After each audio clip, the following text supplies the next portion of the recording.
খ্রিস্টান ধর্ম প্রচারে তারা একটা অডিও রিচার্জেবল ডিভাইস মানুষকে হাতে হাতে দেয়, এবং রিচার্জেবল মোবাইলের মতো দেখতে হওয়ায় মানুষও আগ্রহের সাথে গ্রহণ করছে। এর বিরুদ্ধে আমাদের কি কিছুই করার নেই? ভাইরা আমার, খ্রিস্টান মিশনারিগুলো আমাদের দেশে ধর্মান্তকরণের যে প্রক্রিয়া চালাচ্ছে সেটা আজকে নতুন না, অনেক দিন ধরে। এবং আপনারা জানেন খ্রিস্টান মিশনারিগুলোর এই যে অপতৎপরতা, এই অপতৎপরতা আমাদের পাহাড়ি অঞ্চলকে অস্থির করে তুলতেছে, এবং সেখানে প্রতিনিয়ত মানুষ অশান্তির মধ্যে বসবাস করতে হচ্ছে। আমাদের এই ছোট্ট একটা দেশকে নিয়ে যে ষড়যন্ত্র হয়, এর ভিতরে সবচেয়ে বড় ষড়যন্ত্র হলো খ্রিস্টান মিশনারিগুলোর ষড়যন্ত্র। এই ষড়যন্ত্রকে নস্যাৎ করার জন্য আমাদের সতর্ক হতে হবে। সোশ্যাল মিডিয়াতে, ফেসবুকে আপনারা দেখবেন যে বিভিন্ন ধর্মের মানুষেরা প্রতারণা করে তাদের ধর্মের দাওয়াত দিচ্ছে। কিভাবে? এই যে একটা ডিভাইস একজনকে ধরায় দিচ্ছে, সাধারণ মানুষ মোবাইল টোবাইলে জাতীয় কিছু মনে করে নিচ্ছে, এরপর দেখা যাচ্ছে ওখানে শুধুমাত্র খ্রিস্টান ধর্মের বিভিন্ন বক্তব্য, ওয়াজ নসিহত, বই পুস্তক, ইনজিল ইত্যাদি আছে, আর কিছু নাই। তার মানে খুব কৌশলে প্রতারণা করে মানুষকে অন্য ধর্মের দিকে আহ্বান করা হচ্ছে। আবার দেশের অনেক জায়গাতে আমরা দেখেছি যে মানুষকে খ্রিস্টান ধর্মের দাওয়াত দেওয়ার নাম করে আপনার বিভিন্ন প্রলোভন দেয়া হচ্ছে, তাদেরকে বিভিন্ন সুযোগ সুবিধা দেওয়া হচ্ছে। এটা ওপেন সিক্রেট, উত্তরবঙ্গে প্রত্যেকটা জেলায় খ্রিস্টান মিশনারিগুলো এভাবে কাজ করছে।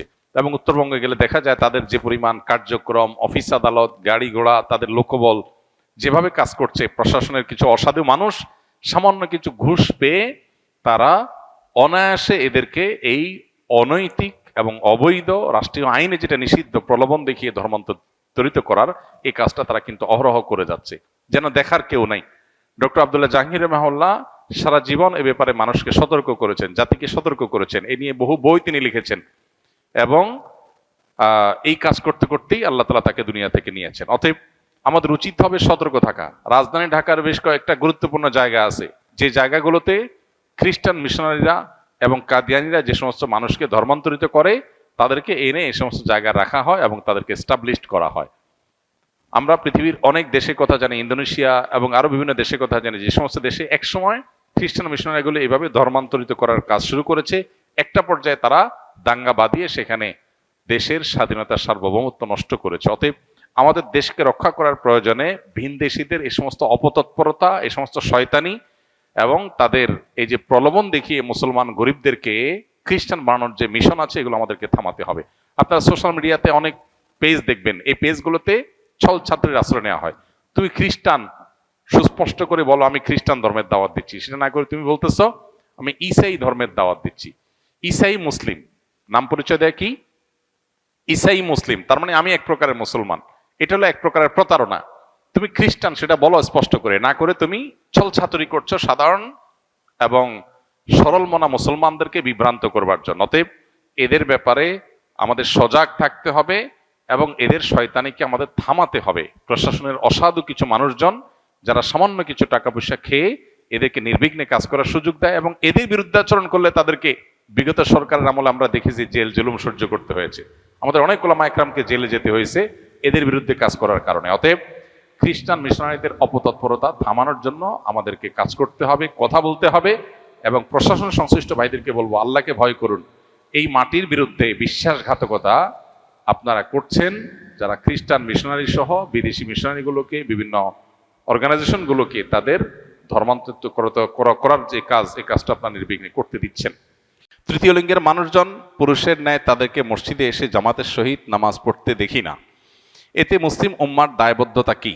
প্রায় সমাজে তাদেরকে নিয়ে বিদ্রূপ করা হয়। প্রথম কথা হলো, আপনি যাদেরকে তৃতীয় লিঙ্গ বলছেন তারা আসলে কি তৃতীয় লিঙ্গ, নাকি সবগুলো সমকামী, অথবা তাদের অনেকে সমকামী? এটা আগে নিশ্চিত করা দরকার।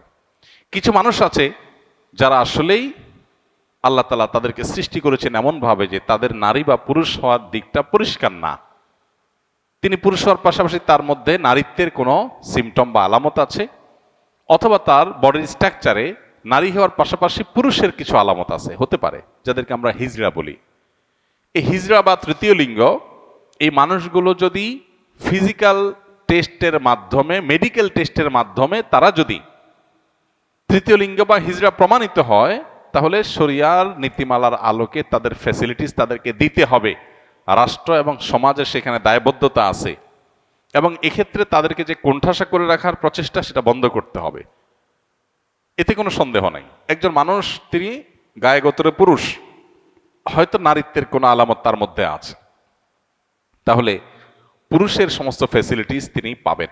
মসজিদে আসবেন, পুরুষের সাথে নামাজ পড়বেন, এবং ট্রিটমেন্ট করে যদি পরিপূর্ণভাবে তার নারীত্বের যে ইস্যুগুলো আছে সেগুলো রিমুভ করে তাকে স্বাভাবিক পুরুষে পরিণত করা যায়, শরীর সেটাকে অ্যালাউ করে।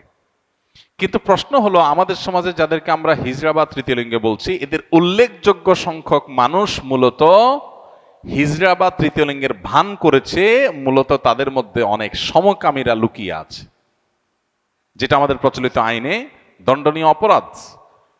হিজড়া সাজলে সেটা সহজ হয়। এর আগে আপনারা পত্রপত্রিকা দেখেছেন, বিভিন্নভাবে উদ্যোগ নেওয়া হয়েছে তাদেরকে চাকরি দেওয়ার জন্য। পরবর্তীতে যখন মেডিকেল টেস্ট করা হলো, দেখা গেল একটাও হিজড়া না। এরকম অনেকগুলো ঘটনা ঘটেছে এবং পত্রপত্রিকায় এসেছে।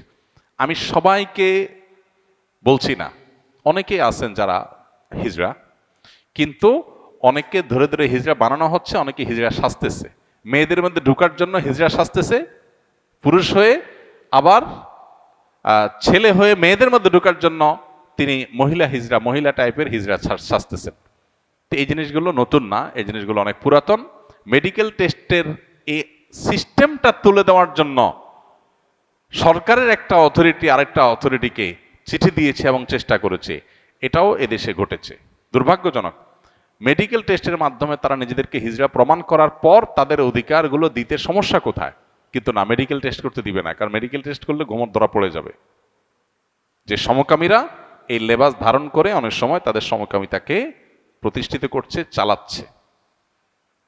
ঠিক একইভাবে যে সমস্ত মানুষগুলো সমাজে আজকে নিগৃহীত, তারা জুলুমের শিকার, তাদেরকে সমাজ কোনোভাবে অন করছে না, সেই মানুষগুলোর অধিকার আদায় করা দরকার। সেটা নিয়ে আমাদের সোচ্চার হতে হবে, কিন্তু অবশ্যই মেডিকেল টেস্টের মাধ্যমে।